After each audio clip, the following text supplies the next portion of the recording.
3x plus 5 এবং 2x plus 3y দ্বিপদী রাশিদ্বয় থেকে এক চলক ও দুই চলক বিশিষ্ট দ্বিপদী রাশি চিহ্নিত করো।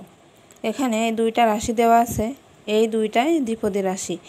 এখান থেকে কোনটা এক চলক এবং কোনটা দুই চলক বিশিষ্ট সেটা আমাদেরকে বের করতে হবে।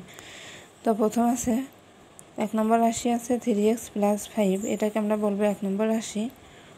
আর 2x প্লাস 3y এটাকে আমরা বলবো দুই নম্বর রাশি। এবার প্রথম রাশিতে দেখি পদ আছে কয়টা, দুইটা। 3x এই একটা পদ আর প্লাস এই 5 এই একটা পদ, আর এখানে চলক আছে একটা শুধু x।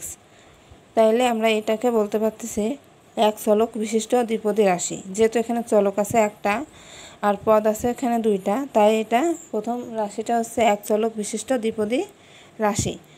আর দ্বিতীয় রাশিতে আছে পদ আছে এখানে দুইটা, 2x আর প্লাস 3y এই একটা পদ। তাহলে এই একটা পদ এই একটা পদ, মোট দুইটা পদ।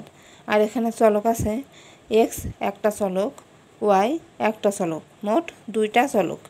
তাই আমরা 2x প্লাস 3y এই রাশিটিকে বলতে পারি দুই চলক বিশিষ্ট দ্বিপদী রাশি। যেহেতু এখানে দুইটা পদ এবং দুইটা চলক x y আছে, তাই আমরা এটাকে বলবো দুই চলক বিশিষ্ট দ্বিপদী রাশি।